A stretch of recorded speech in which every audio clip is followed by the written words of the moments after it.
Professor Linda Cartwright was known for being relentless. In her advanced calculus class at the University of Michigan, she ruled with an iron fist, making students feel like only the strongest deserved to be there. One morning, she made a mistake, just a minor one, buried in a sea of equations. When a timid student pointed it out, she shot them down instantly. But then, Ethan Carter, a quiet student who rarely spoke, did something no one expected. He corrected her. Annoyed, Cartwright put him on the spot, challenging him with an equation so difficult that even graduate students struggled with it. She expected him to stumble. Instead, he solved it effortlessly. But Cartwright wasn't done. She set him up for a public failure, pushing him into an elite math competition against PhD students. Could Ethan prove her wrong again? Stay with us to the end to find out. And don't forget to like, comment, and subscribe for more incredible stories. Ethan Carter wasn't the type to seek attention. He preferred to sit quietly in the middle of the lecture hall, absorbing every formula and theorem without ever raising his hand. But that Tuesday morning in Professor Linda Cartwright's advanced calculus class, everything changed. The University of Michigan lecture hall buzzed with low chatter as students settled in, flipping through notebooks and preparing for another grueling lesson.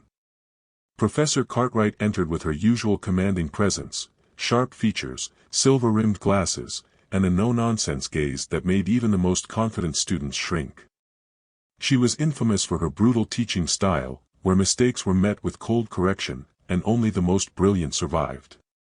Without hesitation, she snapped a piece of chalk in half and began scrawling a complex equation across the board. Last lecture, we covered multivariable limits. Today, we push forward, Laplace transforms, she announced. The board quickly filled with intricate symbols as students scrambled to take notes. Some struggled to keep up, while others only pretended to understand. Ethan, however, simply watched, his mind working faster than his pen. Then, he saw it, a small mistake in the second step of the equation. A minor miscalculation, but one that would lead to an incorrect result. He hesitated. Pointing out a mistake in Cartwright's class was risky. She was not the kind of professor who welcomed corrections. A student in the front row raised a shaky hand. Professor, I think there's an error in the second line. Cartwright's expression hardened. She turned slowly, scanning the equation before giving a dismissive smirk. There is no error, she stated flatly. The student's face flushed red as they quickly looked down, embarrassed. Ethan exhaled. He hated seeing students dismissed so easily, especially when they were right. Before he could stop himself, his hand was in the air. Actually, he said, his voice calm but firm, there is an error. A ripple went through the room. Heads turned, eyes widening in surprise. Cartwright's jaw tensed ever so slightly before she crossed her arms. Oh, she said coolly. Enlighten me. Ethan stood, not out of arrogance, but because he preferred to speak with clarity. In the second step, you applied the transformation incorrectly. The coefficient doesn't carry over that way. If you solve it using your method, the final answer won't match the expected result. Silence. Cartwright turned back to the board, scanning the equation. Her fingers tightened around the chalk. Then, she saw it, the mistake. For a moment, it seemed like she might acknowledge it and move on. But instead, she turned to Ethan with a thin, forced smile. Well, Mr. Carter, she said, her voice smooth but laced with challenge, since you're so confident, why don't you come up here and show us the correct way? A few students chuckled under their breath. Ethan could hear the unspoken message behind her words. She didn't want to admit he was right, she wanted to put him on the spot, to make him stumble in front of the entire class. But that wasn't going to happen. Setting down his notebook, Ethan walked to the front of the room. He took the chalk from her hand, steady and composed. What Professor Cartwright didn't realize was that she had just set something in motion, something she would soon regret. Ethan Carter stepped up to the board, gripping the chalk with a steady hand. The weight of the room pressed in on him, the silent expectations, the amused smirks of classmates waiting for him to fail, and most of all, Professor Cartwright's piercing gaze. She stood with her arms crossed, her expression unreadable but her intention clear. She wanted him to hesitate, to stumble. But he wasn't going to. With smooth, deliberate strokes, Ethan erased the incorrect portion of the equation and rewrote it, each symbol flowing naturally. His handwriting wasn't as pristine as Cartwright's, but that didn't matter. What mattered was the numbers. The mistake was in how the transform was applied, he explained as he worked. The coefficient was carried outside too early, which changed the integral limits. But if you solve it this way, it keeps the function intact. The only sound in the room was the soft scratching of chalk against the board. Students leaned forward, watching in stunned silence. The ones who had dismissed him before now studied his movements with curiosity, some even nodding as they followed along. When Ethan set the chalk down and stepped back, the equation was perfect. The correct answer stood there, undeniable, in front of everyone. He turned around.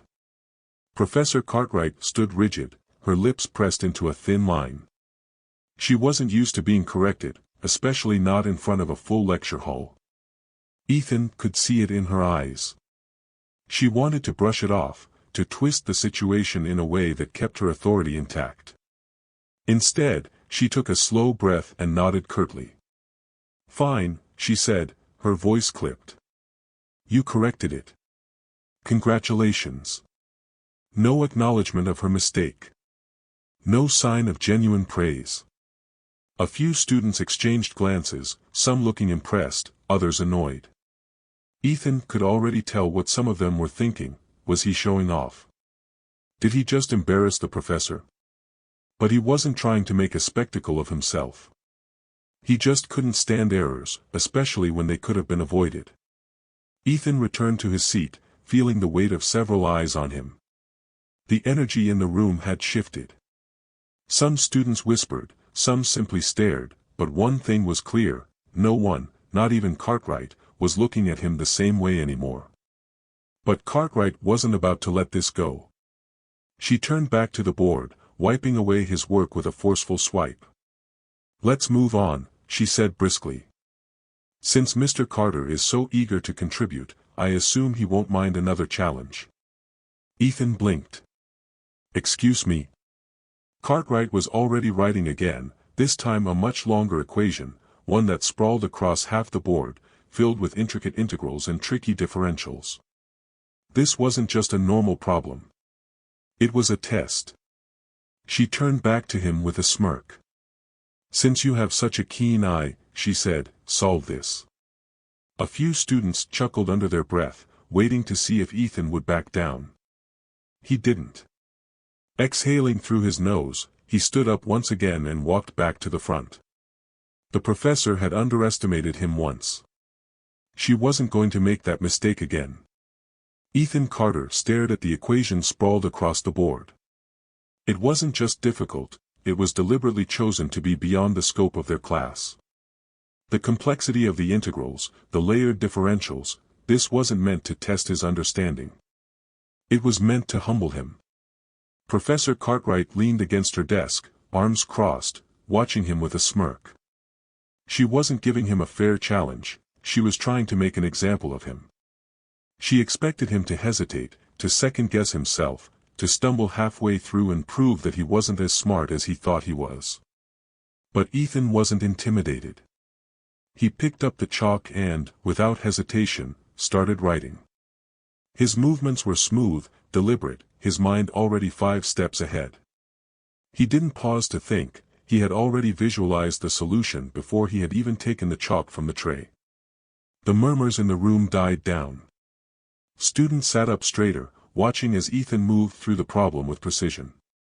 Halfway through the equation, he glanced at Cartwright.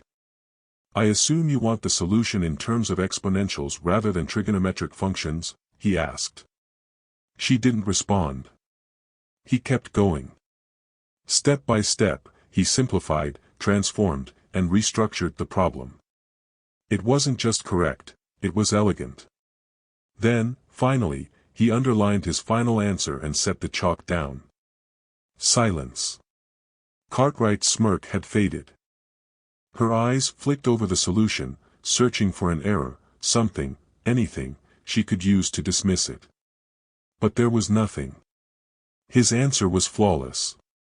Somewhere in the back of the room, a student let out a low whistle. Cartwright inhaled sharply. Lucky guess, she muttered. A few students chuckled, though not at Ethan, at her. Ethan tilted his head slightly. It wasn't a guess. Cartwright clenched her jaw. She had expected to break him, but instead, she had just cemented his status in the classroom. Sit down, Mr. Carter, she muttered, turning back to her desk. Ethan returned to his seat, but he could feel the shift in the room. Students were looking at him differently. Some with admiration, some with quiet resentment. And one, Professor Cartwright, with something else entirely. But she wasn't done with him yet. She turned back to the board, gripping the chalk tighter than before. She started writing again, continuing the lecture, but something was different. The usual edge of confidence in her voice was gone. Then, without warning, she stopped mid-sentence. She scanned the room, then locked eyes with Ethan. If you're so confident, Mr. Carter, she said, forcing a smile, how about we raise the stakes? The room buzzed with murmurs. Ethan narrowed his eyes. What do you mean? Cartwright strode to her desk and pulled out a thick textbook, flipping through the pages before stopping at a section deep in the book, far beyond what they had covered in class. This, she said, tapping a particularly dense equation, is from an advanced graduate-level course. Something I wouldn't expect any undergraduate to be able to solve. A ripple of excitement went through the class. She turned the book around for the students to see. Since you have such a natural talent for this, she continued, why don't you prove it? Ethan immediately understood what she was doing. This wasn't about math anymore. This was about power. She wanted to push him past his limit, to force him into a situation where he would finally falter. She wanted to make sure everyone knew that, no matter how good he was still beneath her. He could refuse. He didn't owe her anything. But then he saw the way some of the students were watching him, the ones who had doubted him, the ones who had assumed he had just gotten lucky. Backing down would let Cartwright rewrite the narrative. So instead, he stood up. Cartwright's smirk wavered just slightly. Ethan walked to the front of the room. She handed him the textbook, expecting him to study the problem, to hesitate. But he didn't even look at it. He had already memorized it. He picked up the chalk. Cartwright had tried to set him up for failure. But she had no idea what she had just started. Ethan Carter didn't just solve the problem, he dismantled it. With sharp, precise movements, he broke down each layer of the equation, rewriting it in a cleaner, more efficient way. The room had fallen completely silent. Even the students who had initially laughed at Cartwright's challenge now watched in stunned silence. By the time he reached the final solution, Ethan underlined it, set the chalk down, and turned around. His face remained neutral, but the shift in the room was undeniable. Professor Cartwright stood frozen, gripping the edges of her desk. She scanned his work, searching for any mistake, any flaw that would give her a way out. But there was nothing. His solution was flawless.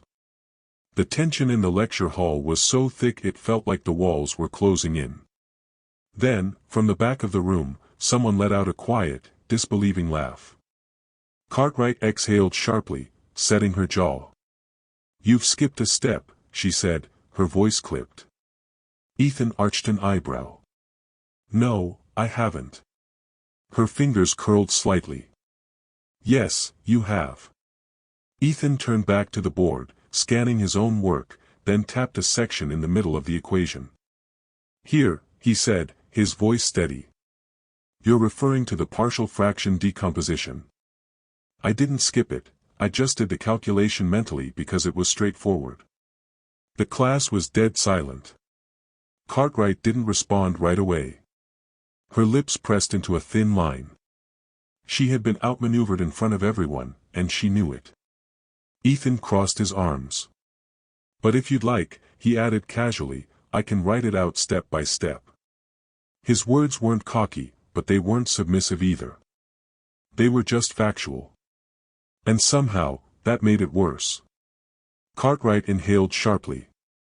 "That won't be necessary," she muttered. She turned back to her desk, setting the textbook down a little harder than she needed to. The class had changed. Students were no longer looking at Ethan like just another classmate. Some looked impressed. Others looked like they had just witnessed a once-in-a-lifetime event. And then there were those who looked at him with quiet resentment, people who didn't like seeing authority challenged, especially so effortlessly.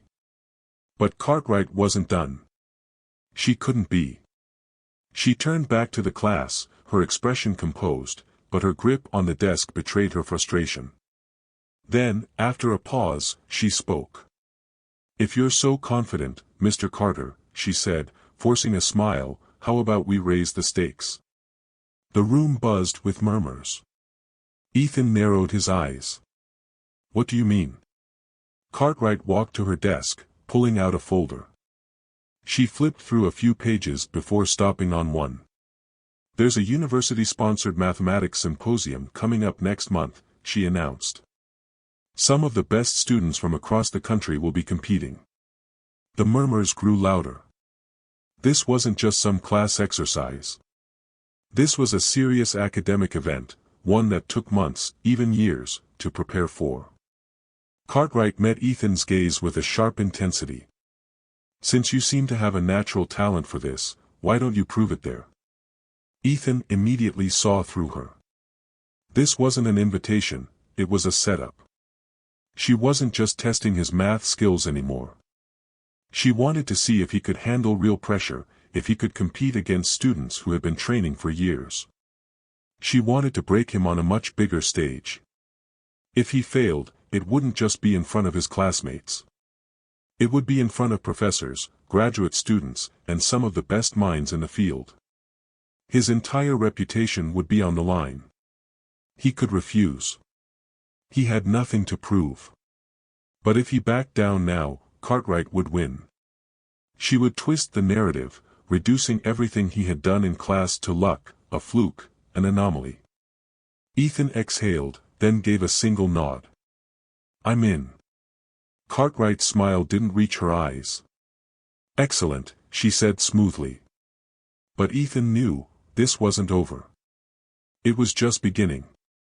The news spread fast. By the time Ethan Carter stepped out of the lecture hall, whispers about his upcoming competition were already bouncing off the walls. Some students nodded at him with newfound respect. Others eyed him with curiosity, as if he were an athlete gearing up for a championship. But Ethan barely noticed, his mind was already focused on what lay ahead. The University Mathematics Symposium was no small event. It was an elite competition where the brightest mathematical minds from top universities, MIT, Stanford, Princeton, would battle for intellectual supremacy. Contestants spent months, even years, preparing. Ethan had 4 weeks. That night, he buried himself in books, surrounding himself with notebooks filled with calculations and equations. The campus library became his second home. He didn't just study, he dissected. He hunted for weak spots in his own knowledge, refining his problem-solving techniques, pushing his limits. One evening, as he worked through a particularly grueling proof, a familiar voice broke through his concentration. "Burning the midnight oil already?" Ethan looked up to see Brian, one of his classmates, standing nearby, hands in his pockets. He smirked and pulled out a chair, sitting across from Ethan. "You do realize you're already ahead of half the people who compete in these things, right?" Brian said, leaning back. "Cartwright didn't put you in this competition because she thinks you'll win. She did it because she's pissed that you embarrassed her." Ethan set his pen down and rubbed his temples. "I know." Brian studied him for a second. "So why do it?" Ethan exhaled, staring at the pages in front of him. He had asked himself the same question more than once. He could have walked away. Let the moment pass. He didn't need to prove himself to anyone. But he also knew how people like Cartwright operated. If he backed down, she'd use it as confirmation. She'd tell the class that he was talented, sure, but not disciplined. Not ready for real challenges. She would frame the narrative so that, no matter how brilliant he was, he would always be the student who couldn't handle the pressure when it truly mattered. Ethan wasn't going to let that happen. Because she expects me to lose, he finally said. And I want her to be wrong. Brian grinned, nodding. Now that I can respect. 4 weeks later, Ethan found himself in a packed auditorium at the University of Pennsylvania. The room was filled with the best and brightest, the top competitors from the country's most prestigious institutions. A large digital timer loomed above the stage. The judges, a panel of respected professors and mathematicians, sat at the front, their expressions neutral but expectant. Each contestant sat at a desk, armed with scratch paper, pens, and a single mission: solve the problems faster and more accurately than anyone else. Ethan took a slow breath. He wasn't nervous.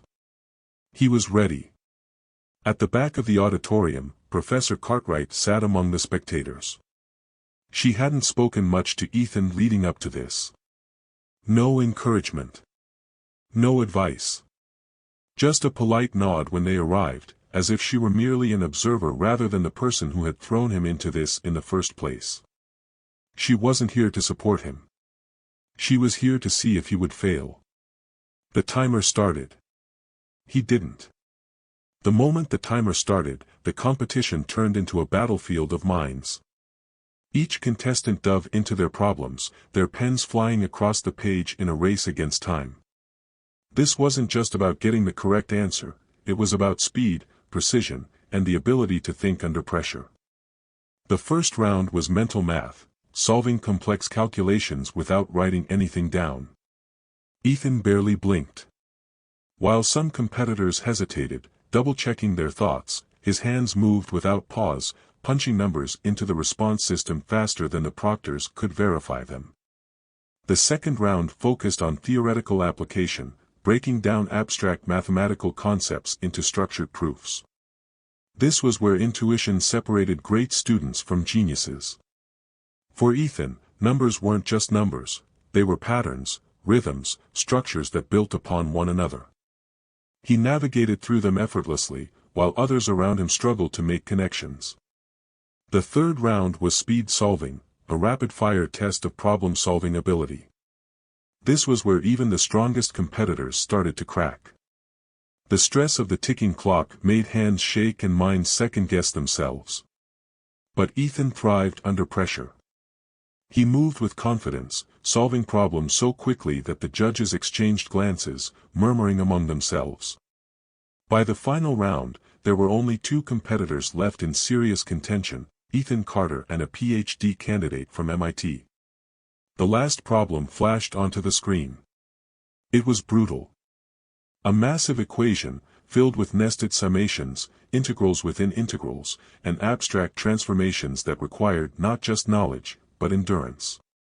It wasn't just testing who was smart, it was testing who could think faster, sharper, and more creatively under extreme conditions. Ethan exhaled. His mind scanned the equation, breaking it apart in real time. His competitor was already writing, working through the problem at a methodical pace. But Ethan saw something else. A shortcut no one else would have noticed. While the MIT student meticulously worked through each layer, Ethan jumped ahead, cutting through unnecessary steps. His pen slashed through the numbers, rewriting terms, simplifying expressions in a way that saved crucial seconds. The timer ticked down. 5. 4. 3. Final answer. Ethan boxed his result and set his pen down just as the buzzer rang. The MIT student was still writing. Silence filled the room. Then, one of the judges stood up, walking over to examine both answers. The tension was thick, no one spoke. Cartwright, sitting in the back, leaned forward, her face unreadable. The judge glanced at the papers, then turned on the microphone. The winner of the 2025 University Mathematics Symposium is Ethan Carter. For a moment, the room was completely still. Then, a wave of applause erupted. Some students clapped. Others let out audible gasps. Even the competitors who had struggled through the rounds nodded in admiration. But Ethan didn't react right away. He just sat there, breathing, letting the reality sink in. He had won. Not just against his opponents, but against the expectations placed on him. Against the professor who had doubted him. Against the unspoken assumptions that had tried to define him before he even had the chance to define himself. From across the room, Professor Cartwright remained motionless. Ethan met her gaze. She wasn't scowling, but she wasn't smiling either. Instead, she looked uncertain. As if she were reassessing everything she had believed about him. Then, almost imperceptibly, she gave a slow nod. Ethan didn't need an apology. He didn't need validation. He had let the numbers speak for themselves. The morning after the competition, Ethan Carter walked into Professor Cartwright's advanced calculus class and took his usual seat, as if nothing had changed. But everything had. When Cartwright entered the room a few minutes later, she carried herself with the same composed authority as always. Yet, when she scanned the room, her gaze landed on Ethan with something different. Respect. She strode to the front of the class, placed her notes on the podium, and, for the first time in what felt like forever, hesitated. Then, she cleared her throat. "Before we begin today's lecture," she said, her voice measured, "I'd like to acknowledge the results of yesterday's University Mathematics Symposium." The room fell silent. Ethan Carter, she continued, her tone even, took first place in a competition against some of the best mathematical minds in the country.